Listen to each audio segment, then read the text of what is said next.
Welcome, curious souls, to the Macabre Emporium, your sanctuary for the unusual, the mysterious, and the appalling. Step through our cryptic doorway into a world where secrets whisper and enigmas come to life. I'm David. And I'm Sarah. Together, we're your custodians of the macabre, guiding you through tales that defy the ordinary. Discover the untold stories, from lesser-known cases of true crime to the bizarre events that captivate us. Join us on a journey to the shadows where the mainstream fades and the extraordinary beckons. So whether you seek the bizarre, the eerie, or the chillingly obscure, you're in for a treat here at Macabre Emporium. Welcome back to Macabre Emporium. This is episode 42. And if this is your first time joining us, welcome. Welcome.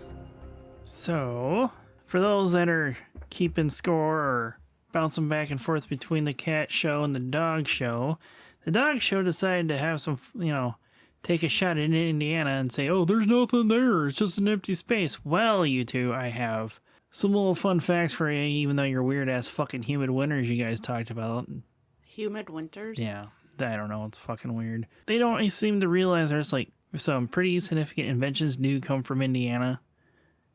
So, I compiled a small list to prove them wrong, that there's quote-unquote nothing here, and people that were pretty important to some of their interests are from Indiana. Richard Gatling, the creator of the machine gun, was born in Indianapolis, and he's buried in Crown Hill Cemetery. Oh. The first washing machine was also created here in 1874. The first gas-powered vehicles were made in Kokomo, Indiana in 1894. And speaking of cars, vehicle heating and cooling was also invented here in Indiana as well. And I'm sure they really appreciate that in their weird humid winters and their hot as balls summers, as they referenced it too.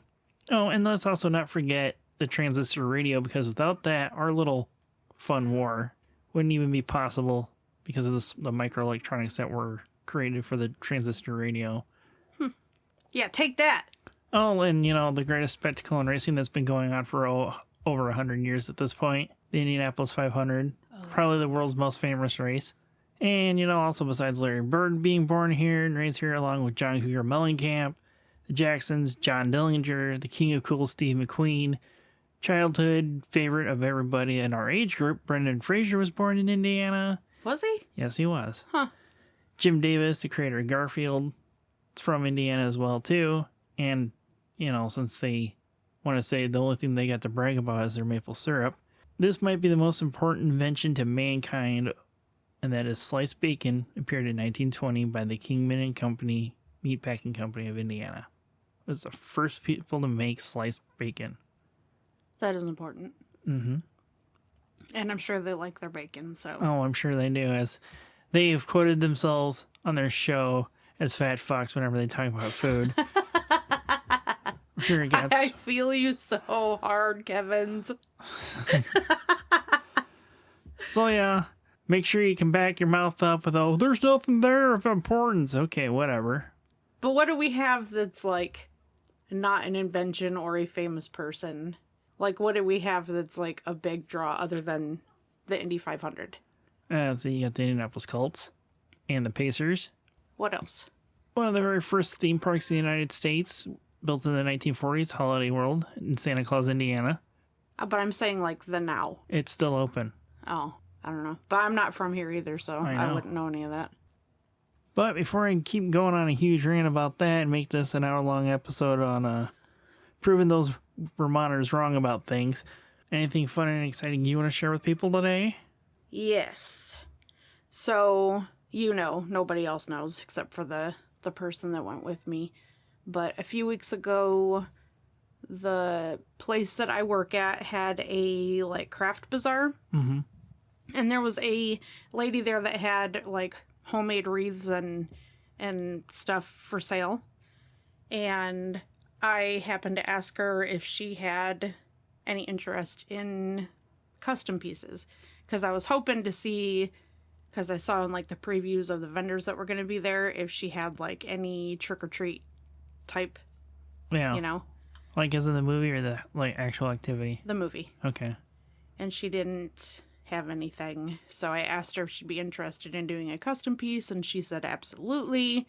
So I paid her there. How long do you think it was? About 2.5 weeks? I think so.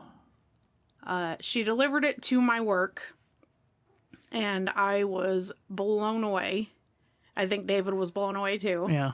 She did a fantastic job on this wreath. I had her do Sam from Trick or Treat, and she went above and beyond, and it is a fantastic piece. And I told her, well, I got her permission to throw her Facebook shop out there, you know, in case any of you are wanting a custom piece done. She does ship, and it's $20, I believe, to ship to your location. She is very fair on her prices compared to a lot of people that I see do like big over-the-top wreaths. So I would definitely check with her before anybody else.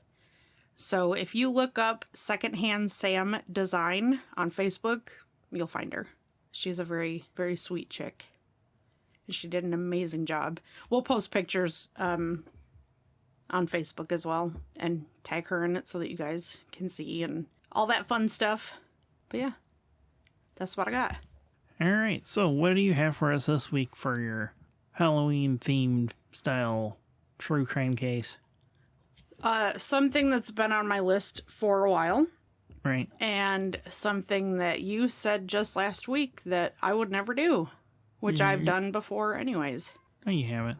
Yeah, I have. No, you've not. Yes, I have. Okay. What is it? Wait, what was it in an origin story that you've done? Mistletoe. Yeah, that didn't count. How the fuck did that not count? Anyways, I'm doing the origins and history of plague doctors. All right. What are you doing?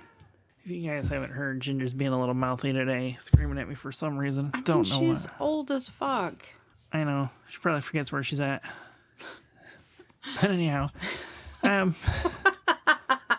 said she's old, not that she's got fucking dementia or which something. usually comes with being old.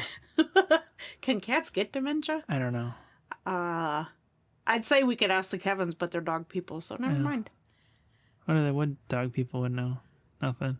Not a lot. But anyway, I have a story about a battle in World War I. I know you probably got to roll your eyes, but it goes in the theme of being of the undead. It's known as the Attack of the Dead Men. Attack of the Dead Men. Yes. Okay. Well, we'll find out about that when we get to it. Yep. And mine is going to be short because all of the sources that I read seem to be kind of copy-paste of each other. Yeah, it usually is on certain... Not much differed. So... Oh, and also just to prove the dog show about pronunciations and whatnot, I'm not really doubling down, but there's a lot of Polish and Russian names in this, so.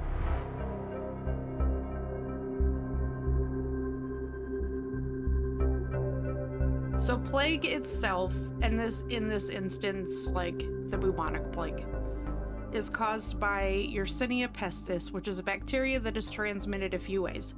Do you care to guess how it's transmitted? No. No. Well, fuck you too. So it can be transmitted from animal to human via flea bite, contact with contaminated fluid or tissue, and inhalation of infectious droplets via sneezing and or coughing. You know, much like how any other sickness gets spread. Right? So back in the 17th century, plagues were the absolute most feared thing in existence. The world clearly didn't have the technology or the access to, treatments and medicine that we do now. So when the plague came in, they were known to wipe out a lot of people. Hundreds of millions of people were affected, and thanks to one man in particular, there was a way to get help into the home of the sick people, and that was via plague doctors. The plague doctors came about while specializing in care for those infected with the plague. They were hired by villages and took care of each sick citizen, no matter what social class they belonged to. So they didn't prefer to take care of the super wealthy over, the poor people. Like, just if you were sick, you were sick. They didn't care. They didn't care about social class. Yep. If by chance there were not enough actual doctors to do the caring, other people were hired. And by other people, I mean just... Anybody that was available. Correct. Yes. the people that could pull off pretending that they were doctors, well, but they would go in with just like very simple home cooked remedies, basically, that had been handed down for generations that were symptom relievers, but definitely not a cure for the fucking plague. Oh, so this isn't like a situation. Well, it almost could be a situation. It's like, oh, yeah, you got ghosts in your blood. Something like that, because they didn't know any better. We'll go there. One of the ways they would treat their patients was by bloodletting. And they did usually start with that because they said that the blood was infected by Ghosts. Negative energy. Not ghosts, but negative energy. They use leeches to drink the blood and would rub slimy ass toads on the swollen lymph nodes of the patient. Who would want to be rubbed down with slimy fucking toads? Not me. Not this bitch. Clearly, none of that was effective. The doctors sometimes had the patient drink their own pee to combat the plague. Not effective. Oh, who would have thought? Let's put, infected fluids from the sick body right back into your body.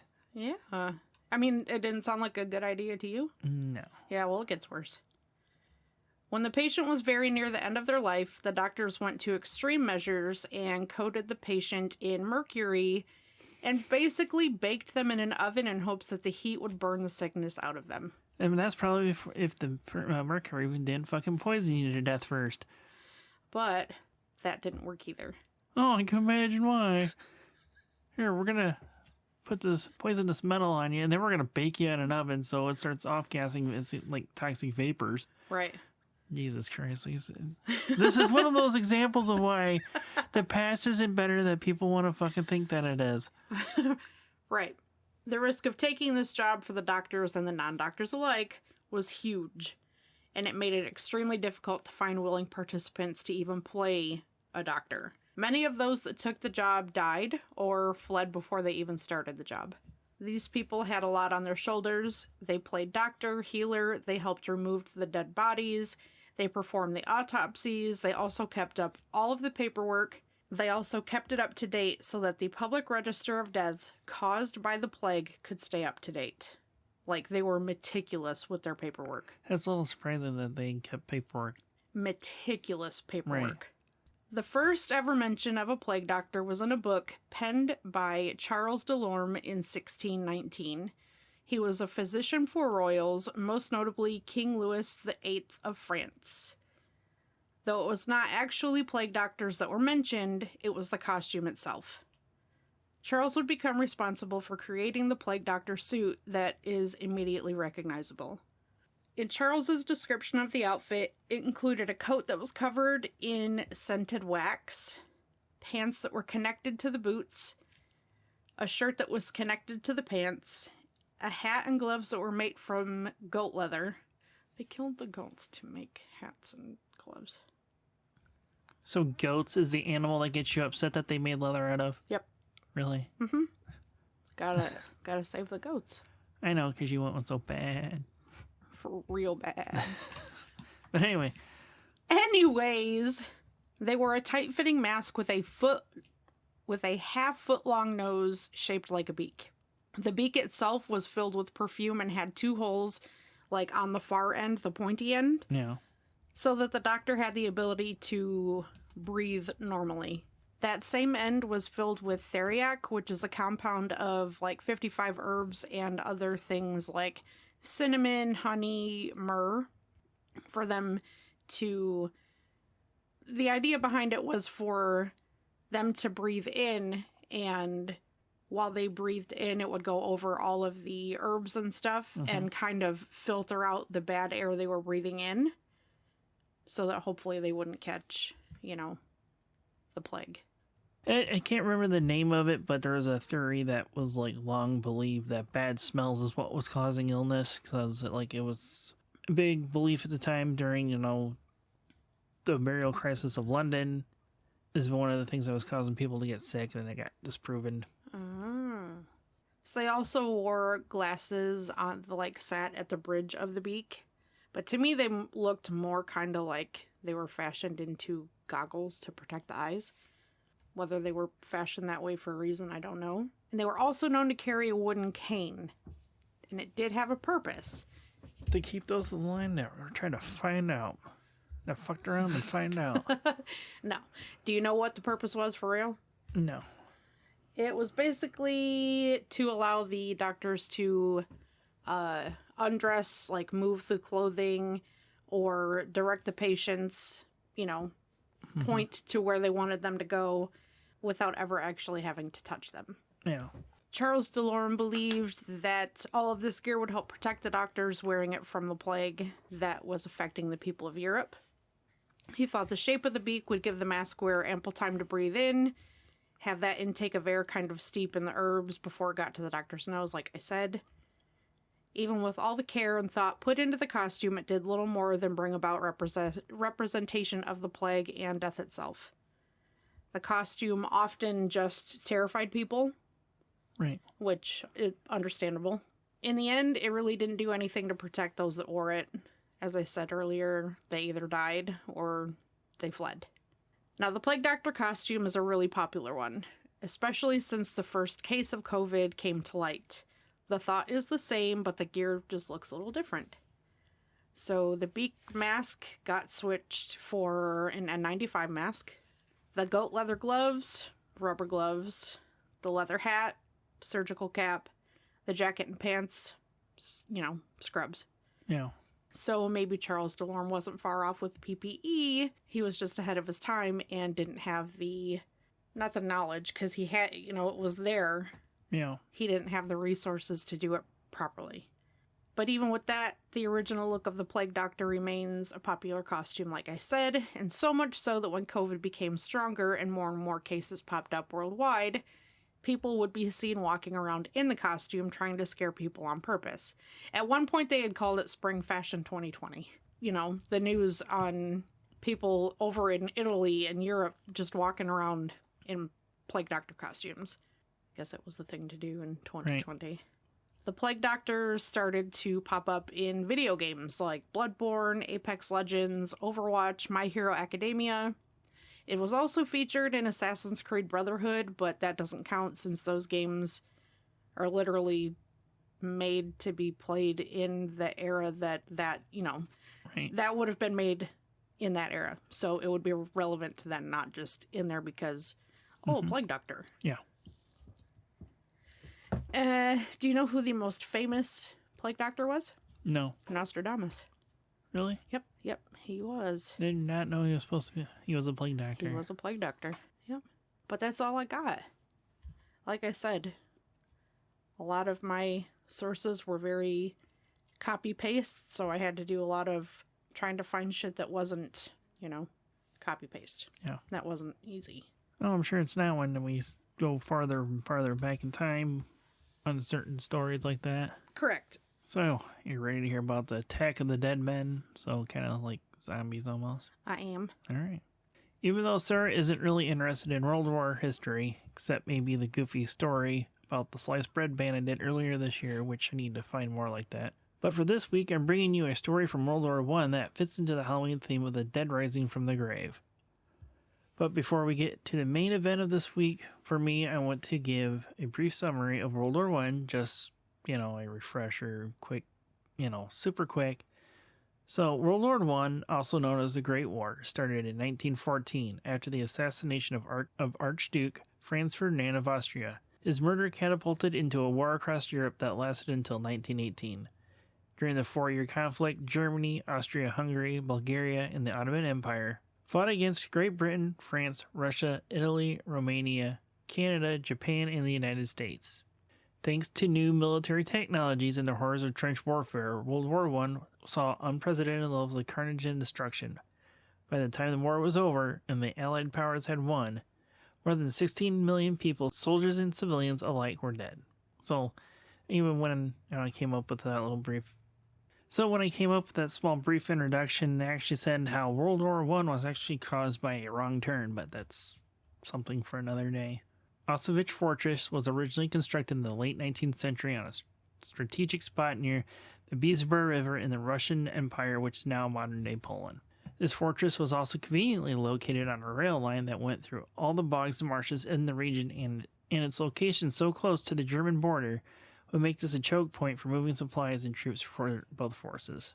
German forces attempted in 1914 to take Auschwitz Fortress, but were unsuccessful and tried again in February 1915. This second attack did damage the fortress severely, but its main defenses held until the Russian counterattacks forced the Germans to break off from the fighting. That same summer, during the Gorlik-Tartanov offensive, caused the Russian forces to become off balance, making it easier for the Germans to advance forward and take Poland in a frontal attack. And this would then make Auschwitz a prize to take from the Russians. The German High Command ordered General Field Marshal Paul von Hindenburg on the offensive.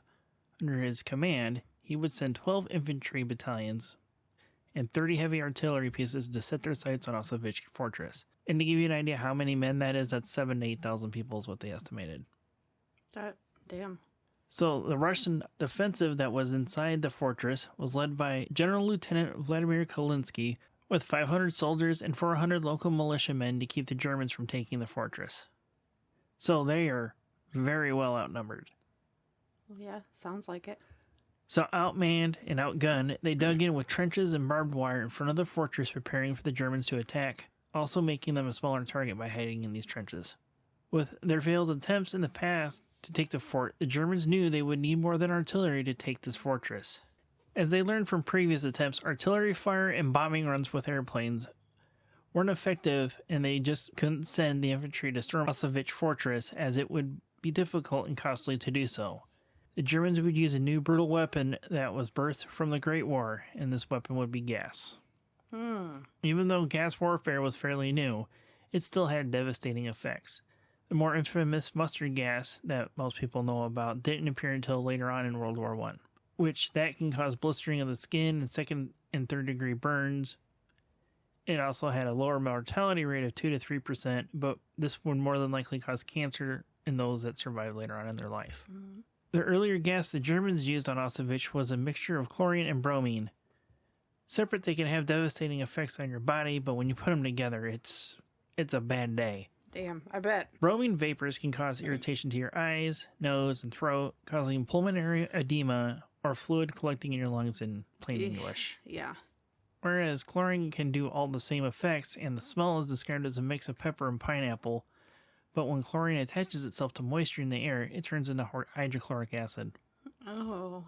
So with the Germans mixing these two together, the bromine would act as an irritant, where the chlorine would then attack the soft tissues, burning the lungs and dissolving the soft tissues inside your body.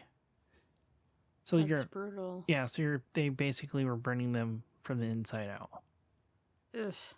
In the early mornings of August 6th, approximately around 4 a.m. is what they've guessed when this attack started.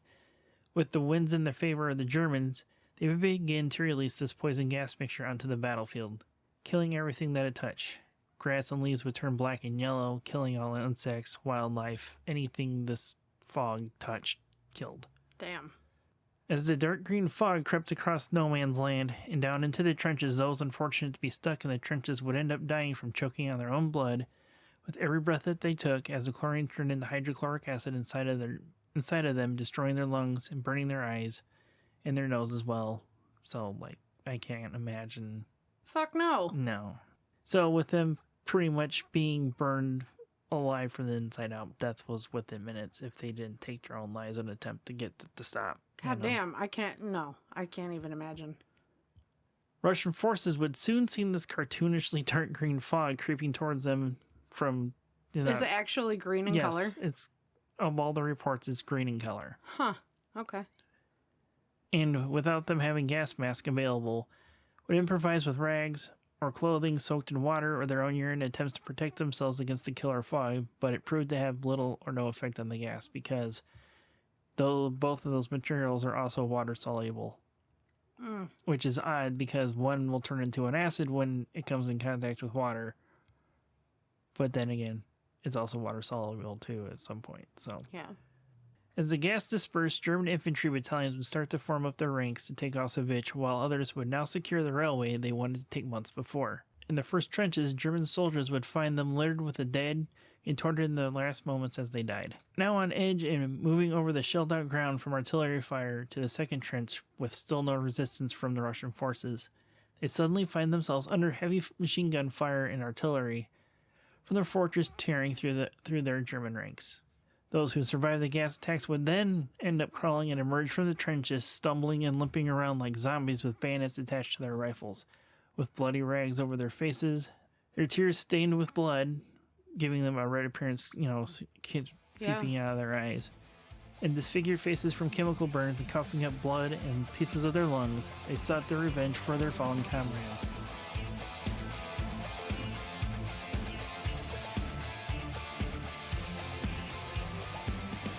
Kotlinski would lead this charge in taking the fighting out to the Germans with no plan but to survive and avenge their fallen.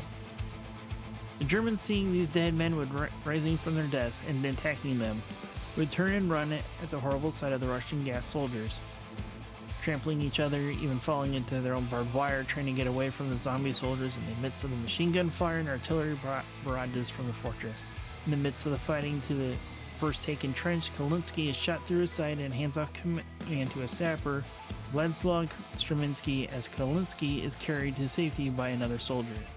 With Strumiński now in command, they quickly take the remaining trenches back from the fleeing German soldiers, where they find hundreds of their fallen comrades from the gas, and this only fuels them even more to push the Germans back. Later on in life, Strumiński would later say, "I cannot describe the bitterness and fury with which our soldiers marched against the German poisoners. Strong rifle and machine gun fire and densely bursting shrapnel could not stop the onslaught of enraged soldiers. Exhausted, poisoned, they charged with the sole purpose of crushing the Germans. There were no laggards. No one had to rush. There were no individual heroes here. The companies marched as one person, animated by only one goal, one thought, to die, but take revenge on the vile poisoners." By 11 a.m., the remaining Russian forces would have their defensive line back in their control and have Germans pushed back to their starting positions. Unfortunately, Vladimir Kotlinski would die from his injuries later that evening. And 2 weeks later, the Russians would have to abandon Auschwitz fortress under the threat of being surrounded by German forces. The exact number of casualties from the days are unknown. Newspapers would go on to call this battle the Attack of the Dead Men. Vladimir Kotlinski would be awarded the Order of St. George for his actions that day, and he was only 21 years old. What is that? It's probably their equivalent to the Medal of Honor. Okay. It was my guess because I could not find a comparison. Okay. Lieutenant Władysław Strumiński was awarded the Sword of St. George for his bravery during the attacks and survived World War I, to go on to be an influential painter in Poland until his death December 28, 1952. I know, you probably heard the name of the group Sabaton. Mm-hmm. They actually have a song called Attack of the Dead Men about this battle. Oh, really? Mm-hmm. I've never heard about this. I don't know how much you know about them. They actually, a lot of their songs are Not much. like military related. Never would have known. Like one song that they have is called Night Witches. It's about a all-women's Air Force regiment. I'm not sure the correct term. Russia, and they were given like the shittiest planes ever. And the Germans gave them the name Night Witches because of how terrifying they were to them, because they were fucking the Germans up with these shitty-ass biplanes in the middle of the night. It's because they put women in control. Yeah. Which is probably a really good story for maybe you to look into sometime. I can look into it. But yeah, that's the Attack of the Dead Men. So they come back as... That's fucking sad and terrifying. Well, that's the horrors of war. I mean, the Geneva Convention eventually, I think it was 10 years after this, they banned all chemical uses to be used in warfare. Yeah, that's... After seeing the effects of it. Ugh. Which is really... Like, how quickly did it kill people? Probably, like... Minutes? Yeah, minutes. Probably varies depending on how much they breathed in. And that was probably an agonizing... Oh, I'm sure. ...few minutes. Jesus Christ. Well, yeah, I probably did the same thing too, seeing that crawl up out of trenches with, fixed bayonets on rifles. Fuck yeah! That was very interesting. Yeah. I figured you'd be like, oh god, a fucking war story. No, because I know that when you tell me stories about things that I don't particularly find interest in, that you always find a way to pique my interest. Right. So, bravo. Way to go, homie. Thanks. Welcome. But on that note... Oh, yeah. one thing I forgot to bring up at the beginning of this episode.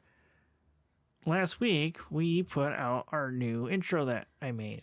Yes. And we would like to know what you guys think of it. So on Spotify, you can leave a comment there on an episode, or, you know, the Facebook group that we have, you know, Macabre Emporium Podcast on Facebook. If you haven't joined us, you really should. You should. We're always posting stupid, goofy shit in there. You are. Plus, you get to see pictures of all the stories we talk about if we can find one. Yeah. There's been a couple that really aren't many pictures to go along with. Right. Oh, and as a disclaimer to last week's episode, the picture that you used for Magdalena Solis, there are 2 pictures of 2 different women if you Google her name. Neither one of them are confirmed to be Magdalena Solis. They are suspected to be. Okay. So, don't know for sure if either one of them are her. So, the one I used in the video is not the one that you posted. Okay. So, it could be either or, and it could be neither one. You know, neither of them. Right. So, we don't know. Or it could be someone of the same name that can Right. charged with something completely different. Right. We don't know. But anyways, just thought I'd throw that out there. It's a good thing you remember that. And, Yeah. you know, Sarah's also mentioned that we have a TikTok now, too. Oh, yeah, tiki-taki. You know, most shows do this stuff at the beginning, at the end. Yeah, well, we're not most shows. Right? We don't follow the cookie cutter pattern at all, do we? Let's No. be honest. We're just weirdos that talk. And do our own thing, screaming into the void. Mm-hmm. But anyhow, I think it's time we close the Emporium up for the day. I agree. So until next time. Remember to creep it real. Okay, bye. Bye. Please check out our website at macabreemporiumpodcast.com. Join our Facebook group by searching Macabre Emporium. Like and subscribe on YouTube at Macabre Emporium Podcast. Follow us on Twitter at Macabre Emporium. And if you have any stories of the paranormal, your local true crime, or weird history that you would want us to look into and possibly do an episode on, email us at macabreemporiumpod@gmail.com. Remember to follow, rate, like, review, and share whenever and wherever you can, and help us grow our little baby podcast.